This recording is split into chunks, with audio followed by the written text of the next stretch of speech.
दोस्तों नमस्कार, मैं हूं अशोक मिश्र और मैं इस समय मौजूद हूं देश रोजाना के डिजिटल मीडिया प्लेटफॉर्म पर। दोस्तों, कल जब लोकसभा के चुनाव परिणाम सामने आए तो जो एक चीज़ सबसे महत्वपूर्ण दिखी कि अयोध्या और उसके आसपास की जो सीटें थी लोकसभा की, उसमें भाजपा को शिकस्त मिली। हालांकि अभी कुछ महीने पहले अयोध्या में राम मंदिर की प्राण प्रतिष्ठा कराई गई। उस संदर्भ में एक भव्य आयोजन किया गया। उस भव्य आयोजन के पीछे मंशा चाहे कुछ भी रही हो, लेकिन यह उम्मीद तो जरूर थी कि इस आयोजन के बाद जो लोकसभा के चुनाव होंगे उसमें भाजपा को इसका फायदा मिलेगा। लेकिन कल जब परिणाम सामने आए तो उत्तर प्रदेश में जिस तरह के परिणाम आए उसने ये साबित कर दिया कि लोकसभा के चुनाव पर राम मंदिर और प्राण प्रतिष्ठा वाले उसको उतना महत्व वहां की जनता ने, मतदाताओं ने नहीं दिया। आप देखिए कि अयोध्या में भाजपा ने अपना एक प्रत्याशी लल्लू सिंह को उतारा था। लल्लू सिंह वहां के एक प्रतिष्ठित नेता है। कांग्रेस और सपा ने जब चुनाव में एक साथ मिलकर इंडिया गठबंधन के नेतृत्व में लड़ने का फैसला किया तो समाजवादी पार्टी ने जो है एक दलित नेता अवधेश प्रसाद को वहां पर अयोध्या फैजाबाद में उतारा। फैजाबाद के अयोध्या के परिणाम सामने आए तो अवधेश प्रसाद ने 54,567 मतों से जीत हासिल की। यह जीत साबित करती है कि अयोध्या मुद्दे, राम मंदिर मुद्दा उत्तर प्रदेश में सफल नहीं हुआ। बात हम करते हैं कि अयोध्या मंडल के लगभग सभी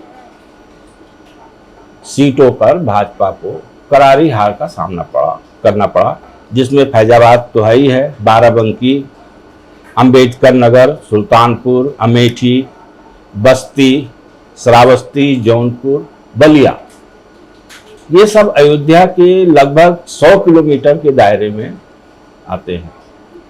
उन 100 किलोमीटर के उसमें राम मंदिर का प्रभाव न पड़ना ये साबित करता है कि जब जनता, मतदाता अपने बारे में, अपने समाज के बारे में जब सोचने लगती है तो उसके सामने रोटी, महंगाई, बेरोजगारी जैसे मुद्दे अहम होते हैं। तो दोस्तों, मैं बात कर रहा था कि अयोध्या के इर्द गिर्द जो 100 किलोमीटर के दायरे में भाजपा को बुरी तरह हार का सामना करना पड़ा। इन लगभग सभी सीटों पर जो मैं बता चुका हूं पहले भी कि फैजाबाद, बाराबंकी, अंबेडकर नगर, सुल्तानपुर, अमेठी, बस्ती, श्रावस्ती, जौनपुर, इन सब क्षेत्रों में ऐसा नहीं है कि भाजपा ने या योगी सरकार ने विकास कार्य नहीं किए। अयोध्या में ही एयरपोर्ट बनवाया है और विकास की जो धारा है वो पूरे उत्तर प्रदेश में दिखाई देती है। अब सड़कें बनी हैं, बढ़िया सड़कें बनी हैं सभी जिलों में लगभग। इसके बावजूद अगर इन सारी सीटों पर भाजपा को हार का सामना करना पड़ा तो उसके पीछे 2-3 कारण महत्वपूर्ण थे। एक, आवारा पशु, दूसरी चीज महंगाई, तीसरी चीज वो बुलडोजर जिसको एक मॉडल के रूप में भाजपा ने भी प्रचारित किया। दूसरे राज्यों ने भी कहा कि हम बुलडोजर मॉडल को अपनाएंगे और कई जगह किए भी गए। जहां तक मैं समझता हूं कि बुलडोजर वाले उसको लोगों ने पसंद नहीं किया। कारण क्या है कि मान लीजिए किसी परिवार में किसी एक व्यक्ति ने कोई अपराध किया, बुलडोजर पहुंचा, उसने पूरे घर को ढहा दिया। अब घर ढहा देने से जो उसमें सामान था, जो संपत्ति थी, वो उसको क्षति पहुंची। अपराध एक ने किया परिवार में और सजा पूरे परिवार को झेलनी पड़ी।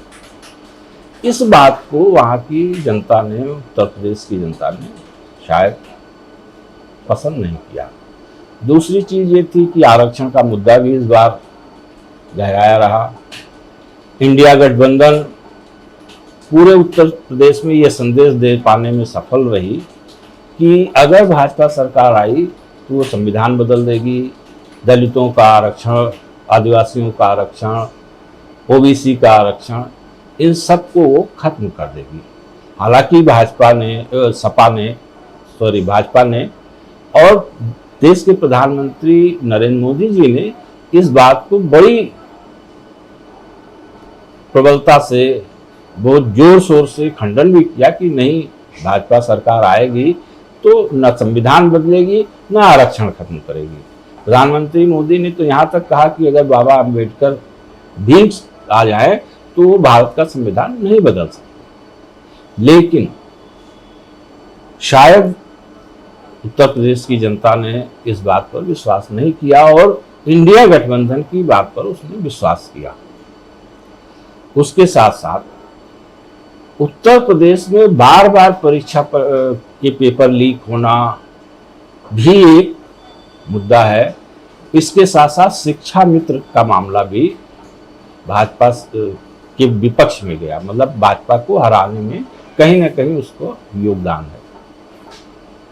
इसके साथ साथ जैसा वो हिंदी पट्टी में अग्निवीर योजना, वो भी एक महत्वपूर्ण कारण है सपा के विजय का, सपा के जीतने का, इंडिया गठबंधन को आगे लाने का।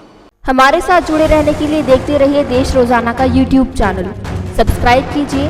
साथ ही देश रोजाना की खबरें सबसे पहले देखने के लिए प्रेस कीजिए बेल आइकन।